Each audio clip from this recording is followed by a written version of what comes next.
नमस्कार बच्चों। तो कैसे हैं आप सब लोग। तो आ जाइए हम अपनी क्लास को प्रारंभ करते हैं। तो ये जो पुस्तक है आप सभी देख रहे हैं, ये अवनी पब्लिकेशन की पुस्तक है। वस्तुनिष्ठ शिक्षा मनोविज्ञान इसमें है। धीर सिंह धाबाई द्वारा ये लिखित पुस्तक है। बहुत ही अच्छे क्वेश्चनों का इसमें समाहित किया गया है। जितने भी ओल्ड पेपर्स में आपके कंपटीशन एग्ज़ाम में आए हुए क्वेश्चन हैं वो इसमें समाहित किए गए हैं। तो हम अपनी क्लास को आरंभ कर लेते हैं बच्चों। आ जाइए। निम्नलिखित में से कौन सी किशोर अवस्था की विशेषता नहीं है। तो आप बताइए किशोर अवस्था की जो विशेषता है वो कौन सी है। पहले आप ये देख लें कि कौन सी है। तो कौन सी है। परिवर्तन का काल बिल्कुल होता है। संक्रमण का काल बिल्कुल होता है। समस्याएं किशोर अवस्था में बिल्कुल पाई जाती हैं, लेकिन यथार्थता का काल नहीं होता। इसमें जो बालक होता है दिवा स्वप्न देखता है। दिन में भी वो सपने देखता है कि मैं ये कर लूँ, अच्छी सी लाड़ी हो, अच्छी सी गाड़ी हो, सोने चांदी बहुत सारे हो, बंगला हो, मोबाइल हो, सब कुछ वो दिवा स्वप्न देखता रहता है बालक किशोर अवस्था के अंतर्गत। तो इसका जो आंसर आएगा, इन्होंने पूछा है नहीं है, तो यथार्थता का काल नहीं है। किशोर अवस्था में दिवा स्वप्न की बहुलता पाई जाती है। यथार्थ का समय बाल्यावस्था को कहा जाता है। जो बालक होता है, बाल्यावस्था का जो बालक होता है वो यथार्थता की स्थिति में रहता है। बाल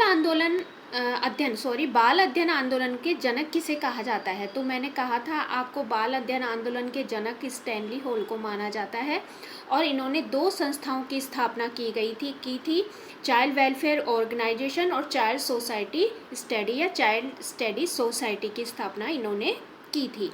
बाल अध्ययन आंदोलन अमेरिका में 1893 में स्टैनली हॉल द्वारा चलाया गया था। 2 समितियां, बाल अध्ययन समिति और बाल कल्याण समिति का भी अध्ययन किया गया था या गठन किया गया था। ठीक है, 2 समितियों का याद रखिएगा। इंग्लिश में मैंने आपको बता ही दिया है। हिंदी में 2 समितियां अध्ययन, ये बाल अध्ययन समिति और बाल कल्याण समिति। ठीक है बच्चों, ये ध्यान रखिएगा आप। नेक्स्ट क्वेश्चन है अपना, सिल्वर मैन के अनुसार संवेग की कौन सी विशेषता नहीं है। सिल्वर मैन के अनुसार बताना है हमको। किसके अनुसार। सिल्वर मैन के अनुसार। तो कौन सी स्थिति नहीं है, देखिए आप कौन सी है या कौन सी नहीं है। तो आप चारों ऑप्शंस को अच्छे से पढ़ेंगे। संवेग की प्रकृति कभी कभार ही प्रेरक होती है। तो ये वाला जो आंसर है वो होगा। संवेग सदैव भी प्रेरणात्मक होते हैं। संवेग सदैव भी प्रेरणात्मक होते हैं। किशोर की रुचियों में निम्नलिखित में से कौन विशेषता संबंधित नहीं है। कौन सी विशेषता संबंधित नहीं है बताइए पहले। कि अस्थिरता बिल्कुल होती है, विस्तार होता है, मूल्यों में स्थानांतरण होता है, तो संतुलन की स्थिति होती है वो नहीं होती है। किशोर अवस्था में रुचि में अस्थिरता की वजह से संतुलन का अभाव होता है। यानी बालक जो है, किशोर अवस्था का बालक, उसकी रुचियों में भिन्नता दिखाई देती है। तो भिन्नता के वजह से उसमें असंतुलन पाया जाता है, संतुलन नहीं पाया जाता। नेक्स्ट देखेंगे, किशोर की हड्डियों में बालकों की तुलना में मध्य परिवर्तन दिखाई देता है। तो संगठन, किशोर अवस्था में अस्थिकरण की प्रक्रिया पूर्ण हो जाती है। किशोर अवस्था में क्या हो जाता है, अस्थिकरण की प्रक्रिया पूर्ण हो जाती है, जिससे लचीलापन समाप्त हो जाता है, वे कठोर हो जाती है तथा उनकी संख्या 206 हो जाती है। नेक्स्ट है, बाह्य नियंत्रित व्यवहार से आंतरिक नियंत्रित व्यवहार की ओर होने वाले विकासात्मक परिवर्तन भाग होते हैं। तो देखिए ये किसके आधार पर बताया गया है। तो कोहलबर्ग के नैतिक विकास सिद्धांत के आधार पर बताया गया है। कोहलबर्ग के अनुसार प्रारंभ में बालक बाहरी निर्णय से प्रभावित होता है। जो बालक होता है ना, पहले शुरुआत में शैशवावस्था का बालक, फिर बाद में उत्तर परंपरागत स्तर में वह अपने आंतरिक विवेक के आधार पर निर्णय लेने प्रारंभ कर देता है। सूची 1 को सूची 2 से सुमिलित कीजिए। तो आप बताइए कि कैसे सुमिलित करेंगे हम लोग। ठीक है, तो अब आप देखिए, इसको मैं थोड़ा छोटा कर देती हूँ, आराम से देख लीजिए। चारों ऑप्शंस को पढ़ेंगे, चारों ऑप्शंस के बाद में हम मिलान करेंगे। ठीक है बच्चों, देख लीजिए आराम से। तो कैसे बताइए आप, जल्दी जल्दी देखिए, है ना। तो सामाजिक सांस्कृतिक रचनावाद किसने दिया है। तो ये दिया है वाइगोस्की ने। किसने दिया है, वाइगोस्की ने। तो ए में क्या आएगा, ए में आएगा 2। ठीक है, ए में आएगा 2। ठीक है। अब दूसरे नंबर का है नैतिक विकास का सिद्धांत। तो नैतिक विकास का सिद्धांत किसने दिया है, बताइए जल्दी। तो नैतिक विकास का सिद्धांत जो दिया है बी में आएगा अपने एक, बी में क्या आएगा, एक, यानी कोहलबर्ग। अब दो बचे संज्ञानात्मक विकास का सिद्धांत। तो सभी आप जानते हैं कि सी में क्या आएगा, संज्ञानात्मक विकास के सिद्धांत में किसने बताया था, तो पियाजे। तो नंबर 4, ठीक है, नंबर 4। मनोलैंगिक विकास का सिद्धांत। तो मनोलैंगिक विकास का सिद्धांत है जो डी में क्या आएगा, डी में आएगा 3, ठीक है, फ्रायड, डी में आएगा फ्रायड। तो पहला एक बार फिर से देख लिए, सामाजिक सांस्कृतिक रचनावाद वाइकोस्की, नैतिक विकास का सिद्धांत कोहलबर्ग, संज्ञानात्मक विकास का सिद्धांत पियाजे और मनोलैंगिक विकास का सिद्धांत फ्रायड। तो आपको चारों सिद्धांतों के जो जनक हैं उन जनकों का नाम याद हो गया होगा। अपना जो आंसर आएगा वो आंसर आएगा 2, 1, 4, 3, ठीक है। किशोर अवस्था में नैतिक निर्णय के बारे में निम्न में से कौन सा सत्य नहीं है। तो कौन सा सत्य नहीं है, चारों ऑप्शंस को आप पढ़ सकते हैं। अगर मैं चारों ऑप्शंस को पढ़ूंगी ना बच्चों तो काफ़ी वीडियो लंबा हो जाएगा। लंबा वीडियो देखना बच्चे पसंद नहीं करते, तो उनकी रुचि आवश्यकता के अनुसार ही हमें कार्य करना चाहिए। एक शिक्षक को शिक्षण करवाते समय बालक की रुचि आवश्यकताओं को देख करके कार्य किया जाना चाहिए। तो आप बताइए, चारों ऑप्शंस को पढ़ लीजिए अच्छे से। तो नैतिक निर्णय कम मनोवैज्ञानिक तनाव दबाव पैदा करते हैं, आंसर कौन सा आएगा, नंबर 2। किशोर अवस्था में नैतिक निर्णय मनोवैज्ञानिक दबाव अत्यधिक पैदा करते हैं जो असंतुलन का प्रमुख कारण भी होता है। नेक्स्ट है अपना किशोर छात्रों में अवांछित व्यवहार को संशोधित करने का सबसे प्रभावी तरीका। तो बताइए कौन सा सबसे प्रभावी तरीका होगा छात्रों के अवांछित व्यवहार के कारणों का पता लगाने के लिए इसके सुधार के उपाय सुझाएं, ठीक है। तो अपना कौन सा हो गया, तीसरे नंबर का, ठीक है बच्चों।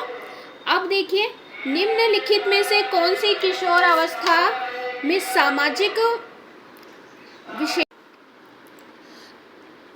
विकास की विशेषता नहीं है। तो कौन सी नहीं है, सामाजिक क्रियाकलाप में कमी, सामाजिक क्रियाकलाप में कमी। किशोर अवस्था में बालक समूह का निर्माण, मित्र भावना का विकास, समूह के प्रति भक्ति, सामाजिक गुणों का विस्तार, परिपक्वता, विद्रोह की भावना, बहुमुखी प्रवृत्ति इत्यादि प्रमुख सामाजिक विशेषताएं बालक में होती हैं।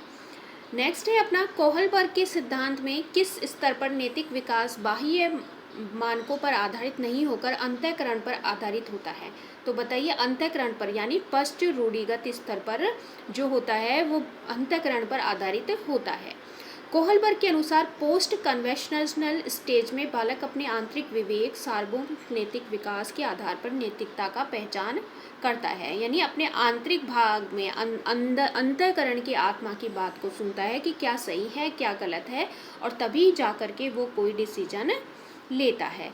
हैविंग हस्ट के अनुसार किशोर अवस्था का विकासात्मक कार्य कौन सा नहीं है। तो बताइए कौन सा कार्य नहीं है, खुश और स्वस्थ रहें, ठीक है। किशोर अवस्था का खुश और स्वस्थ रहना विकासात्मक कार्य के अंतर्गत नहीं आता है। नेक्स्ट है अपना किशोर अवस्था पर डेटा एकत्रित करने में अपना अधिकांश समय समर्पित करने वाला पहला मनोवैज्ञानिक था, कौन सा था, स्टैनली होल। स्टैनली होल को किशोर अवस्था का जनक कहा जाता है। मैंने आपको बताया था कि स्टैनली होल ने ही किशोर अवस्था को बारे में जो भी अध्ययन किया था वो अध्ययन किया था, क्योंकि इन्होंने 1904 में अपनी पुस्तक एडोलसेंस में किशोर अवस्था का व्यापक और व्यवस्थित अध्ययन किया था। तो आप सभी जानते हैं कि 1904 में किसकी पुस्तक थी, स्टैनली होल की पुस्तक थी। स्टैनली होल की कौन सी पुस्तक थी, एडोलसेंस, कब लिखित थी, 1904 में। इसमें इन्होंने क्या किया, इसमें इन्होंने किशोर अवस्था का व्यापक और व्यवस्थित अध्ययन किया। नेक्स्ट अपना क्वेश्चन आता है विकास की मनोसामाजिक अवस्थाओं का सिद्धांत किसने प्रतिपादित किया। तो मनोसामाजिक अवस्थाओं का सिद्धांत एरिक एरिक्सन ने, और कितनी अवस्थाएं बताई, 8 अवस्थाएं बताई, अपनी पुस्तक तथा समाज में किया, ठीक है, उल्लेख किया था। इनकी पुस्तक थी उसके अंतर्गत। इनकी पुस्तक रिवाइज्ड भी हुई थी, 1950 में लिखी, फिर 1963 में, फिर 1968 में। पुस्तकों के नाम मैं आपको बता दूंगी। जब भी हम थ्योरी क्लास करेंगे तो उसमें आगे जो अब की बार हम क्या करेंगे, एक तो कोहलबर्ग का सिद्धांत हमें करना है, एक इरिक इरिक्सन का जो सिद्धांत है उसको बहुत अच्छे से पढ़ना है। निम्नलिखित में कौन सी सामाजिक विकास की विशेषता नहीं है, तो कौन सी विशेषता है जो सामाजिक विकास की नहीं है? चारों ऑप्शंस को आप अच्छे से पढ़ लीजिए। सामाजिक विकास किशोर अवस्था पर पूर्ण हो जाता है? नहीं भाई, ऐसा कोई वो नहीं है। किशोर सामाजिक विकास तो होता ही रहता है, गत्यात्मक प्रक्रिया है, आजीवन चलती रहती है। किस प्रकार के विकास में आनुवांशिकता का अपेक्षाकृत अधिक प्रभाव होता है? तो किस प्रकार के विकास में आनुवांशिकता का? तो आनुवांशिकता का होता है शारीरिक में। शारीरिक विकास सर्वाधिक आनुवांशिकता से प्रभावित होता है। विकास धारणा, कल्पना, तर्क और समस्या समाधान से संबंधित है। तो ये जो सारी बातें आती हैं ना, ये संज्ञानात्मकता के अंतर्गत आती है। संज्ञानात्मक या मानसिक विकास में सभी मानसिक प्रक्रिया शामिल होती है।